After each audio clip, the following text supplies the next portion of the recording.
Hello दोस्तों, राधे राधे। देखिए प्रेमानंद महाराज जी का वीडियो क्या कहते हैं, चलिए देखते हैं, सुनते हैं। पसंद आएगा तो लाइक सब्सक्राइब कर लीजिएगा, कुछ ज्ञान की बातें मिलेंगी, कुछ समझ लीजिए क्या कहते हैं। राधे राधे। राधे राधे। क्या आप जानते हैं कि अप्रैल 2026 की पावन वरुथिनी एकादशी पर एक छोटी सी भूल भी आपके जीवन पर भारी पड़ सकती है। सनातन धर्म में एकादशी व्रत को भगवान श्री हरि विष्णु और माता लक्ष्मी की विशेष कृपा पाने का सबसे श्रेष्ठ साधन बताया गया है। लेकिन इसी दिन अगर अज्ञानवश भी कुछ ऐसे फल, अन्न या विशेष सब्जियों का सेवन कर लिया जाए जिनका त्याग शास्त्रों में बताया गया है, तो यह व्रत पुण्य देने के बजाय दोष का कारण बन सकता है। इसलिए 13 अप्रैल 2026 से सावधान हो जाइए, क्योंकि ये कोई साधारण तिथि नहीं है, बल्कि वह दिव्य अवसर है जब आपका एक सही संकल्प आपको ऊंचाइयों तक ले जा सकता है और एक छोटी गलती आपके पुण्यों को नष्ट भी कर सकती है। चाहे स्त्री हो, पुरुष हो या बच्चे, इस दिन सभी के लिए नियमों का पालन करना अनिवार्य माना गया है। सनातन धर्म की परंपरा में स्पष्ट कहा गया है कि व्रत केवल भूखे रहने का नाम नहीं, बल्कि संयम, श्रद्धा और नियमों का पालन ही सच्चा व्रत होता है। इसलिए भूलकर भी ऐसा कोई अनर्थ मत कर देना जो भगवान विष्णु और माता लक्ष्मी को अप्रसन्न कर दे, क्योंकि उनकी कृपा से ही जीवन में सुख, शांति और समृद्धि आती है और उनकी नाराजगी जीवन की दिशा बदल सकती है। ध्यान से सुनिए और मन में उतार लीजिए, क्योंकि आज जो बात मैं आपको बताने जा रहा हूं वह साधारण नहीं है। यह चेतावनी है, यह संकेत है और यह भविष्य का आईना है। आने वाली वरुथिनी एकादशी केवल एक पर्व या साधारण व्रत नहीं है, बल्कि यह वह परम पावन दिन है जब मनुष्य के जन्म जन्मांतर के पापों को नष्ट करने और भाग्य की दिशा बदलने की शक्ति स्वयं जगत के पालनहार भगवान श्री हरि विष्णु के हाथों में होती है। अगर इस पावन व्रत में या एकादशी के दिन आपने अनजाने में भी अपने घर में कुछ ऐसी चीजें बना ली, या जो लोग एकादशी का व्रत फलहार वाला करते हैं और वे ऐसे फल खा लेते हैं जो शास्त्रों में वर्जित बताए गए हैं, तो समझ लीजिए कि आपने अपने ही हाथों से अपने सुख, शांति और समृद्धि पर ताला लगा दिया। भगवान विष्णु की कृपा जहां बरसनी चाहिए थी, वहां भयंकर वास्तु दोष और दरिद्रता का प्रवेश हो सकता है। और जब श्री हरि और मां लक्ष्मी रूठ जाती हैं, तो व्यक्ति के जीवन में ऐसी उलझनें शुरू होती हैं जिनका अंत दिखाई नहीं देता। लक्ष्मी उस घर से उल्टे पांव चली जाती है, क्योंकि जहां एकादशी के नियमों का खंडन होता है, वहां दरिद्रता, दुर्भाग्य और नकारात्मक शक्तियों का वास हो जाता है। इसीलिए आज से ही अपने मन में ये तारीख लाल रंग से लिख लीजिए, 13 अप्रैल 2026। तिथियां और वर्जित भोजन जानने से पहले आपके लिए यह जानना अत्यंत आवश्यक है कि आखिर सभी व्रतों में वरुथिनी एकादशी का इतना विशेष महत्व क्यों है और इसकी महिमा का विस्तार क्या है। हमारे शास्त्रों, पद्म पुराण और भविष्य पुराण में एकादशी व्रत को सभी व्रतों का मुकुटमणि कहा गया है। वरुथिनी का अर्थ ही होता है रक्षा करने वाली या कवच प्रदान करने वाली। जो भी भक्त इस दिन भगवान मधुसूदन की सच्चे मन से आराधना करता है, भगवान स्वयं उसके चारों ओर एक ऐसा अभेद्य कवच बना देते हैं जिसे दुनिया की कोई भी नकारात्मक शक्ति भेद नहीं सकती। शास्त्रों में वर्णन आता है कि जो महान पुण्य कुरुक्षेत्र में सूर्य ग्रहण के समय एक मन स्वर्ण दान करने से प्राप्त होता है, जो फल हिमालय पर 1000 वर्ष तक कठिन तपस्या करने से मिलता है, और जो पुण्य कन्यादान, गोदान या विद्यादान से प्राप्त होता है, उससे करोड़ों गुना अधिक पुण्य केवल वैशाख मास के कृष्ण पक्ष की इस वरुथिनी एकादशी का व्रत करने और कथा सुनने मात्र से प्राप्त हो जाता है। यह एकादशी इतनी शक्तिशाली है कि यह शारीरिक कष्टों, असाध्य रोगों और यहां तक कि अकाल मृत्यु के भय को भी हर लेती है। इस दिन भगवान विष्णु के वराह अवतार की पूजा का विशेष विधान है, जिन्होंने पृथ्वी को पाताल से निकालकर उसकी रक्षा की थी। उसी प्रकार यह एकादशी मनुष्य को पाताल रूपी दुखों से निकालकर सुख और मोक्ष की ओर ले जाती है। इस बार वरुथिनी एकादशी का यह महाव्रत 13 अप्रैल 2026 को रखा जाएगा। इस दिन ग्रहों की ऐसी विशेष स्थिति बन रही है जो बहुत ही दुर्लभ है। एकादशी के दिन पृथ्वी पर ईश्वरीय ऊर्जा अपने चरम पर होती है। ऐसे में मनुष्य का हर कर्म, हर विचार और हर निवाला कई गुना प्रभाव डालता है। ये मत सोचिए कि केवल मंदिर जाकर ज्योति जला देने से सब कुछ ठीक हो जाएगा। पूजा तभी फल देती है जब जीवन की हर छोटी प्रक्रिया शुद्ध हो, और उसमें सबसे महत्वपूर्ण है आपका भोजन। शास्त्र कहते हैं कि जैसा अन्न वैसा मन, और जैसा मन वैसा भाग्य। एकादशी के दिन यह सिद्धांत एक कठोर नियम बन जाता है। भगवान श्री हरि सात्विकता के परम देव हैं।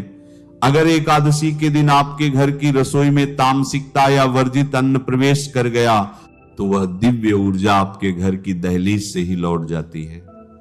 बाहर से भले सब कुछ ठीक दिखे, लेकिन भीतर से जीवन खोखला होने लगता है। अचानक खर्च बढ़ने लगते हैं, बिना वजह नुकसान होने लगता है, घर में कलह बढ़ती है और मनुष्य समझ ही नहीं पाता कि आखिर गड़बड़ कहां हो रही है। अब प्रश्न उठता है कि आखिर ऐसी कौन सी चीजें हैं जो देखने में तो साधारण लगती हैं, लेकिन एकादशी के पावन दिन में जहर के समान प्रभाव डालती हैं।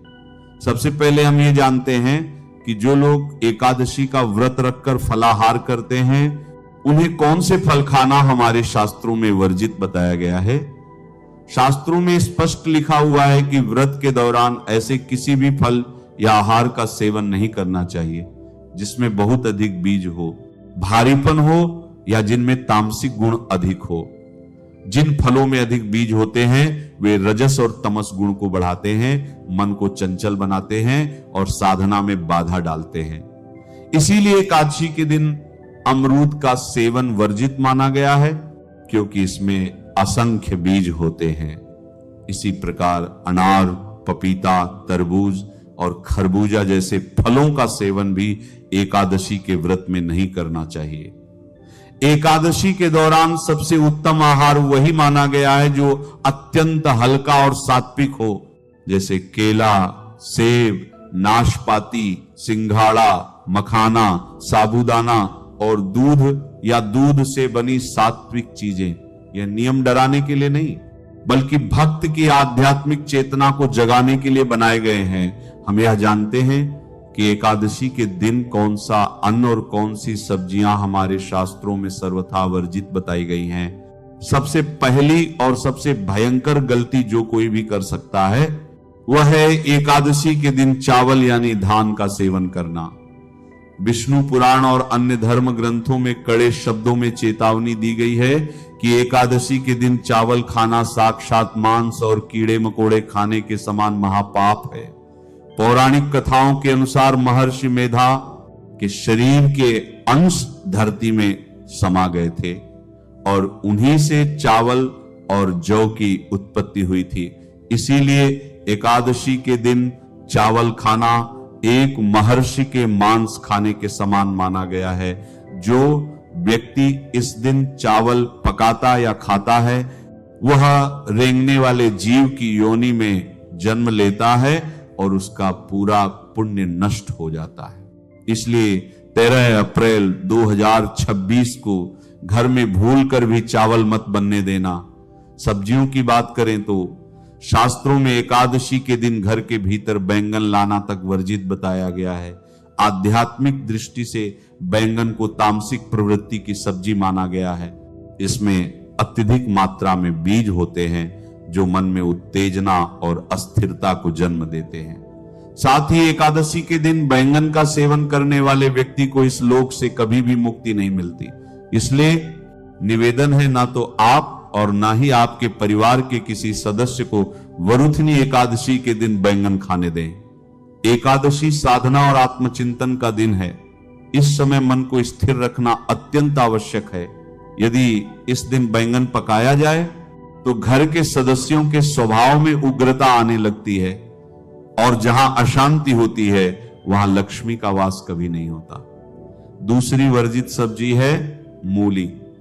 मूली तीव्र गंध वाली और उग्र तासीर की सब्जी मानी जाती है। एकादशी के दिन सूक्ष्म जगत में जो सकारात्मक शक्तियां सक्रिय रहती हैं, वे मूली की तामसिक गंध से दूर हो जाती हैं और घर का वातावरण भारी और अशांत हो जाता है। इसके बाद सबसे महत्वपूर्ण वस्तुएं आती हैं प्याज और लहसुन।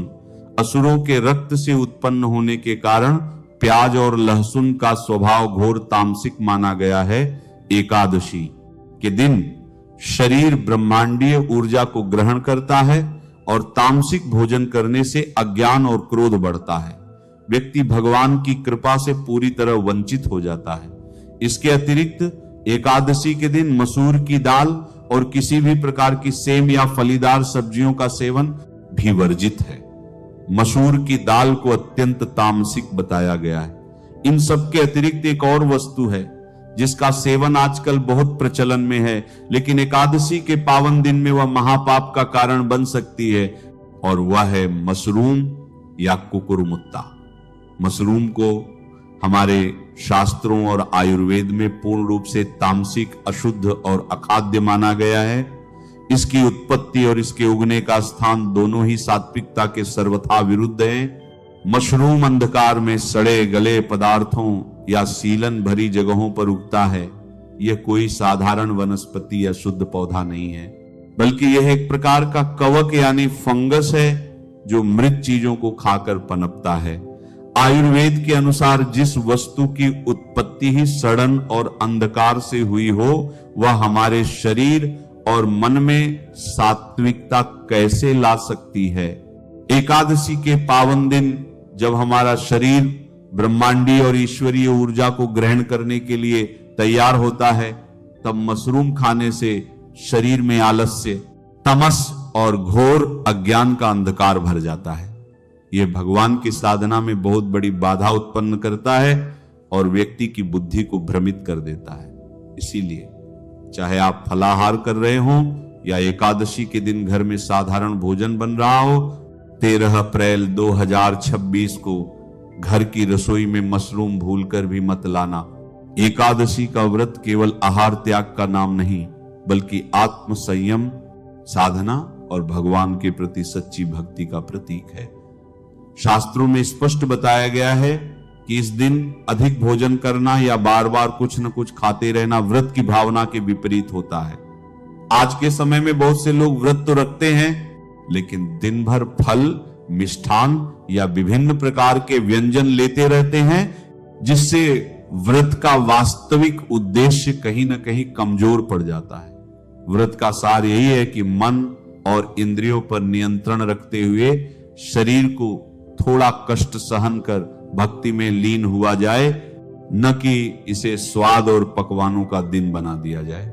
इसलिए यदि आप एकादशी का व्रत कर रहे हैं तो यथासंभव संयम रखें और केवल एक समय ही फलाहार या हल्का भोजन करें, वह भी सीमित मात्रा में। विशेष रूप से रात के समय एक बार फलाहार करना अधिक उचित माना गया है। इससे शरीर को भी विश्राम मिलता है और मन भी भक्ति में स्थिर रहता है। हालांकि धर्म में नियमों के साथ साथ संवेदनशीलता और विवेक को भी उतना ही महत्व दिया गया है। जो लोग अस्वस्थ हैं, जिन्हें नियमित दवाइयों की आवश्यकता होती है, गर्भवती महिलाएं, स्तनपान कराने वाली माताएं तथा बुजुर्ग, इन सभी को अपने स्वास्थ्य का ध्यान रखते हुए आवश्यकता अनुसार थोड़ा थोड़ा आहार लेते रहना चाहिए। ऐसे लोगों के लिए कठोर नियमों का पालन अनिवार्य नहीं माना गया है। अंततः व्रत का मूल भाव शुद्ध मन, सच्ची श्रद्धा और संतुलित आचरण में ही निहित है। बहुत से लोग यह मानते हैं कि हम व्रत नहीं रख रहे हैं, इसलिए इन नियमों की आवश्यकता नहीं है। यह सोच पूरी तरह गलत है। वरुथिनी एकादशी का प्रभाव केवल व्रतधारी व्यक्ति तक सीमित नहीं होता, बल्कि पूरे घर और पूरे वातावरण पर होता है। यदि इस पावन दिन आपके घर में रसोई चल रही है तो इन नियमों का पालन पूरे परिवार के लिए आवश्यक हो जाता है। घर का एक भी सदस्य नियम तोड़ दे तो उसका दुष्प्रभाव पूरे परिवार पर पड़ता है।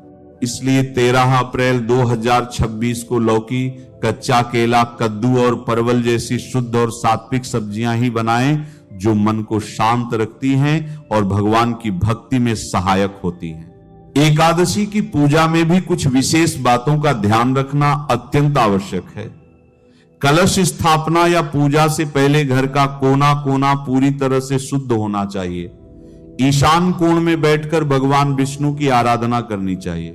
काले या नीले रंग के वस्त्र पहनकर श्री हरि की पूजा भूलकर भी नहीं करनी चाहिए। पीले वस्त्र पहनना भगवान विष्णु को अत्यंत प्रिय है। सबसे बड़ी और ध्यान देने योग्य बात यह है कि भगवान श्री हरि विष्णु की पूजा बिना तुलसी दल के कभी पूरी नहीं होती। जहां देवी की पूजा में तुलसी वर्जित होती है, वहीं एकादशी के दिन भगवान विष्णु को बिना तुलसी के कोई भी भोग अर्पित करना निष्फल माना जाता है। भगवान विष्णु तुलसी के बिना जल भी ग्रहण नहीं करते। इसलिए एकादशी के दिन भगवान को जो भी सात्विक भोग लगाएं उसमें तुलसी दल अवश्य होना चाहिए। लेकिन ध्यान रहे कि एकादशी के दिन तुलसी के पत्ते तोड़ना पाप है। इसीलिए एक दिन पहले दशमी तिथि को ही तुलसी के पत्ते तोड़कर रख लेने चाहिए। बासी फूल या शुद्ध जल का प्रयोग पूजा में कभी न करें। एकादशी व्रत का पारण द्वादशी तिथि को शुभ मुहूर्त में ब्राह्मणों को दान देकर और सात्विक भोजन के साथ ही करना चाहिए। अब एक अचूक और गुप्त महा उपाय उन लोगों के लिए जिनके घर में पैसों की बरकत नहीं होती या जो भारी कर्ज में डूबे हैं। वरुथनी एकादशी की संध्या काल में गोधूली वेला में भगवान विष्णु और माता लक्ष्मी के समक्ष शुद्ध गाय के घी का 9 बातियों वाला एक दीपक जलाएं। एक साफ कटोरी में थोड़ा सा शुद्ध देसी कपूर और साबुत फूल वाली लौंग के जोड़े लें। पीले आसन पर बैठकर नमो भगवते वासुदेवाय और माता लक्ष्मी के बीज मंत्र का 108 बार जाप करें। फिर उस कपूर को प्रज्वलित करके उसमें लौंग के जोड़े डाल दे। जब वह भस्म बन जाए तो उसे एक पीले या लाल कपड़े में बांधकर अपनी तिजोरी या धन रखने वाले स्थान पर रख दे। यकीन मानिए, इस अचूक उपाय से आपके घर में धन खींचने के नए मार्ग खुलेंगे और भगवान श्री लक्ष्मी नारायण की असीम कृपा से 7 जन्मों की दरिद्रता दूर हो जाएगी। इन नियमों का पालन करें और अपना जीवन धन्य बनाएं। कई बार व्यक्ति समझ ही नहीं पाता कि सब ठीक होने के बाद भी जीवन क्यों उलझता जा रहा है। कारण अक्सर यही होता है, एकादशी जैसे पवित्र व्रत का अपमान। इसीलिए आज ही सतर्क हो जाइए। यह केवल जानकारी नहीं बल्कि समय रहते मिली चेतावनी है, क्योंकि जब बाद में पछतावा होता है तब उपाय भी साथ नहीं देते। शास्त्रीय मान्यताओं के अनुसार यह कोई सामान्य व्रत तिथि नहीं बल्कि सभी कामनाओं को पूर्ण करने और संकटों से मुक्ति दिलाने वाली अत्यंत प्रभावशाली एकादशी मानी गई है। कहा जाता है कि इस दिन की गई साधना पूरे वर्ष की दिशा तय करने की क्षमता रखती है। लेकिन यहीं पर एक बहुत बड़ी सावधानी भी छिपी हुई है, क्योंकि इसी दिन की गई कुछ अनजानी भूलें मनुष्य के पुण्य प्रयासों को निष्फल कर देती है। विशेष रूप से एक ऐसी गलती बताई गई है जिसके हो जाने पर बड़े बड़े अनुष्ठान और उपाय भी प्रभाव नहीं दिखाते। इसीलिए अगर आप जीवन में बार बार हार से जूझ रहे हैं और सच्ची शांति की कामना रखते हैं तो इस विषय को हल्के में लेने की भूल न करें और हर शब्द को मन में बैठाकर समझें। वरुथिनी एकादशी का रहस्य केवल व्रत तक सीमित नहीं है, आपके प्रतिशाख को साला कोस परोथनी, बल्कि इसका संबंध पंचांग के अनुसार 13 अप्रैल 2026 से है। यह दिन विशेष ऊर्जा से युक्त माना गया है और मान्यता है कि इस दिन सही विधि से किया गया छोटा सा उपाय भी लंबे समय से अटकी हुई समस्याओं, चाहे वे न्यायालय से जुड़ी हो या व्यापार और जीवन की रुकावटें, उनमें मुक्ति दिला सकता है। लेकिन परिणाम तभी मिलता है जब व्यक्ति उन सामान्य लेकिन घातक भूलों से स्वयं को बचाए जो आज के कलयुग में लोग अक्सर अज्ञानवश कर बैठते हैं और फिर ये सोचकर दुखी होते हैं कि उनकी पूजा सफल क्यों नहीं हो रही। जरा समझिए, क्योंकि वरुथिनी एकादशी केवल एक तिथि नहीं है, बल्कि वह आध्यात्मिक अवसर है जो मनुष्य के जीवन में रुकी हुई किस्मत को गति देने की शक्ति रखता है। इस वर्ष आने वाली वरुथिनी एकादशी अपने साथ अत्यंत दुर्लभ और श्रेष्ठ योग लेकर आ रही है, जिनका प्रभाव सीधे मनुष्य के धन, धर्म और भाग्य पर पड़ता है। शास्त्रों में सीधे वर्णन मिलता है कि सभी एकादशियों में वरुथिनी एकादशी का स्थान विशेष माना गया है, क्योंकि यह तिथि सांसारिक कामनाओं को पूरा करने वाली, कठिन परिस्थितियों से बाहर निकालने वाली और जीवन में स्थायित्व देने वाली कही गई है। स्कंद पुराण के अनुसार जो साधक इस दिन श्रद्धा और नियम से भगवान श्री हरि विष्णु और माता लक्ष्मी की आराधना करता है, उसे केवल सांसारिक सुख ही नहीं बल्कि अंततः मोक्ष का मार्ग भी प्राप्त होता है। इस पावन दिन को साधारण समझने की भूल नहीं करनी चाहिए।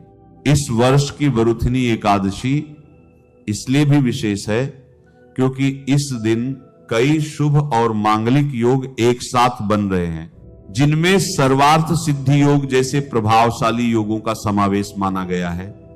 ऐसे योग जीवन में बार बार नहीं आते और जब आते हैं तो व्यक्ति के पूरे वर्ष की दशा और दिशा दोनों को बदलने की क्षमता रखते हैं। शास्त्रों में स्पष्ट संकेत मिलता है कि इस दिन किया गया छोटा सा नियम पालन और संयम भविष्य में बड़े बड़े संकटों से रक्षा करता है, लेकिन जितना यह दिन फलदायक है उतना ही यह सावधानी की मांग भी करता है, क्योंकि इस दिन की गई कुछ अनजानी भूलें पुण्य को नष्ट कर सकती हैं और माता लक्ष्मी तथा भगवान श्री हरि की कृपा से वंचित कर सकती हैं। यह समझना अत्यंत आवश्यक है कि वरुथिनी एकादशी का संबंध केवल व्रत और पूजा से नहीं बल्कि मन, वाणी और कर्म की शुद्धता से भी जुड़ा हुआ है। शास्त्रों में कहा गया है कि इस दिन यदि स्त्री या पुरुष अज्ञानवश कुछ वर्जित कर्म कर बैठते हैं तो उसका प्रभाव लंबे समय तक जीवन पर पड़ता है और व्यक्ति निराशा, दरिद्रता और अशांति के चक्र में फंस सकता है। इसीलिए इस दिन क्या करना है और क्या नहीं करना है, इसका ज्ञान होना बहुत जरूरी है। विशेष रूप से महिलाओं के लिए इस दिन कुछ नियमों का पालन अत्यंत आवश्यक बताया गया है। कहा जाता है कि एकादशी के दिन तुलसी माता की पूजा अत्यंत फलदायी होती है, लेकिन पूजा के समय मर्यादा का ध्यान रखना अनिवार्य है। बालों को खुला रखकर पूजा करना शुभ नहीं माना गया है, क्योंकि इससे पूजा का पूर्ण फल प्राप्त नहीं होता। तुलसी भगवान विष्णु को अत्यंत प्रिय है और उनकी पूजा में शुद्धता, संयम और नियम का विशेष महत्व है। इसी प्रकार इस दिन सूर्योदय से पहले और सूर्यास्त के बाद तुलसी में जल अर्पित करना वर्जित बताया गया है, जबकि संध्या काल में दीप प्रज्वलन करना अत्यंत शुभ फल प्रदान करता है। पहली बात जो आज समझने की है वह बहुत साधारण दिखती है, लेकिन असर में बहुत गहरी है।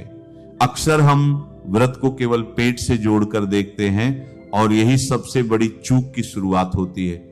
एकादशी को लेकर सामान्य धारणा बन गई है कि बस चावल नहीं खाना है और दिन निकल जाएगा, लेकिन शास्त्र जिस एकादशी को शरीर और चेतना दोनों की शुद्धि का द्वार बताते हैं उसे हम केवल थाली तक सीमित कर देते हैं। वरुथिनी एकादशी का अर्थ है भीतर की शुद्धि और सभी शुभ कामनाओं की जागृति, और भीतर की हार वहीं से शुरू होती है जहां हम बिना समझे भोजन ग्रहण करते हैं। इस दिन अन्न केवल पेट का विषय नहीं रहता, वह आपकी चेतना को प्रभावित करता है, विचारों को छूता है और आपके संस्कारों को दिशा देता है। इसीलिए कहा गया है कि इस तिथि पर लिया गया प्रत्येक कौर आपके भीतर के गुणों को जगा सकता है। तामसिक प्रवृत्तियां इसी मार्ग से भीतर प्रवेश करती हैं और सबसे सूक्ष्म बात यह है कि वह तामस केवल प्याज, लहसुन या मांस से ही नहीं आता, बल्कि उस अन्न से भी आता है जो किसी और की ऊर्जा से भरा हो। जब आप इस दिन किसी और के घर का भोजन ग्रहण करते हैं तो आप केवल भोजन नहीं लेते, आप उसके कर्मों का अंश भी अपने भीतर उतार लेते हैं। गरुड़ पुराण में इसीलिए यह बात स्पष्ट की गई है कि एकादशी पर पराया अन्न मनुष्य के पुण्य को क्षीण करता है, क्योंकि यह दिन आत्मबल को संचित करने का दिन है। वह मित्र कितना ही अपना क्यों न हो, संरक्षित अपनी देह और चेतना की सीमाओं को सुरक्षित रखना ही साधना है। अब बात उस पक्ष की आती है जिसे अक्सर लोग हल्के में ले लेते हैं, लेकिन यही पक्ष साधना को पूर्ण करता है। पारण केवल भोजन नहीं है, वह व्रत का समापन संस्कार है। समय की अनदेखी यहां भी पूरी साधना को शिथिल कर देती है। पंचांग का विधान इसलिए बनाया गया ताकि साधना और अनुशासन एक साथ चलें। जब सही समय में अन्न ग्रहण किया जाता है तब व्रत का चक्र पूर्ण होता है और ऊर्जा स्थिर रूप से जीवन में प्रवेश करती है। इन सभी बातों का सार यही है कि शुद्धि पहले बाहर नहीं होती, वह भीतर घटती है। जब भोजन संयमित होता है, वाणी शांत होती है और चेतना जागृत रहती है, तब मनुष्य स्वयं के विकारों पर विजय पाने लगता है। वरुथिनी एकादशी के दिन सात्विकता का पालन सबसे बड़ा नियम माना गया है।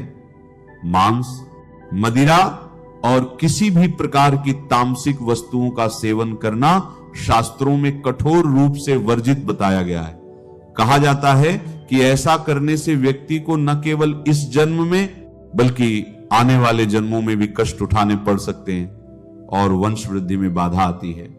यह दिन पूर्ण रूप से आत्म संयम और शुद्ध आहार का दिन है।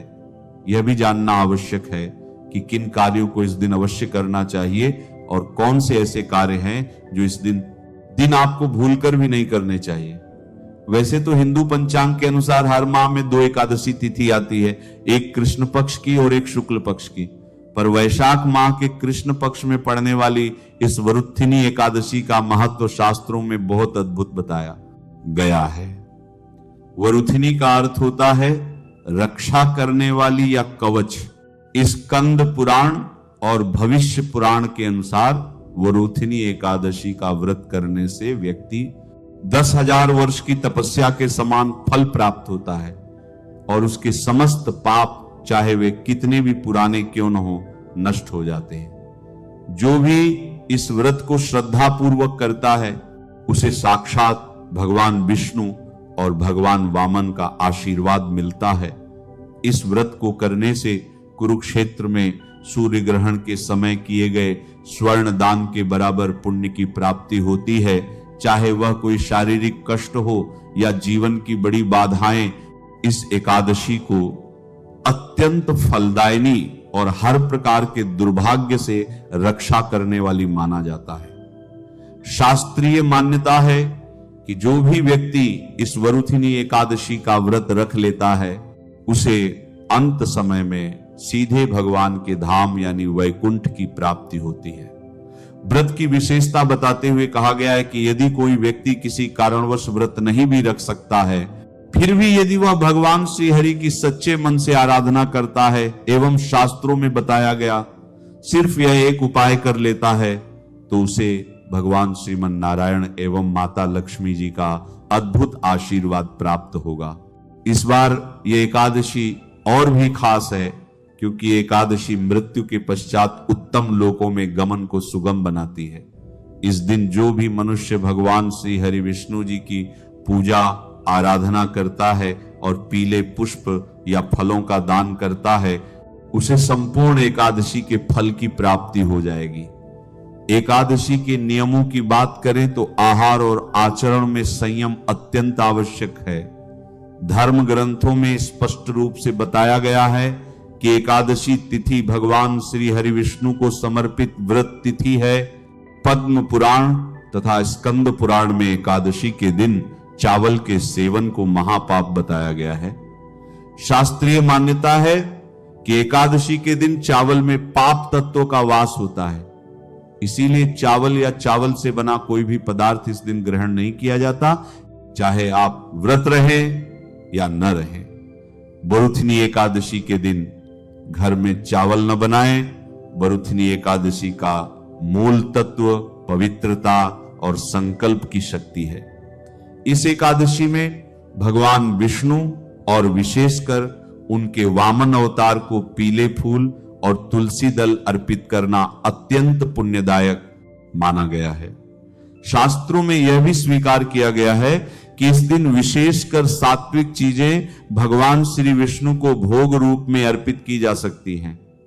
वरुथिनी एकादशी की कथा में बताया गया है कि कैसे राजा मांधाता ने घोर संकट और जंगली भालू के हमले से इस एकादशी के पुण्य प्रभाव से ही मुक्ति पाई और अपने कष्टों को दूर किया। इसीलिए इस दिन सात्विक रहना बहुत जरूरी है।